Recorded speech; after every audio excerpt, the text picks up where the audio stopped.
Ada satu orang gila. Naik tiang, naik.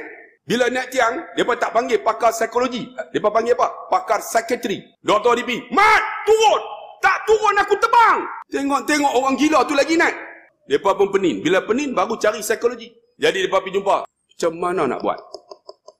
Panggil yang gila sama dengan dia. Nama apa? Nama Yusuf. Yusuf! Gila ni pun boleh cakap. Yusuf, ada apa? Doktor, ni, mat ni gila, mat ni. Aku suruh turun, dia tak mau turun. Hang bagi tahu turun, tak turun, hang tebang. Yusuf ni pergi, mat, turun! Tak turun, aku tebang! Terus mat tu turun. Bila turun, orang tanya mat ni, hak gila ni. Pasal apa doktor tadi suruh turun, hang tak turun, lagi naik. Pasal apa Yusuf suruh turun, hang turun. Dia kata doktor suruh turun nak tebang, doktor tak buat. Dia kata, tapi cop garanti.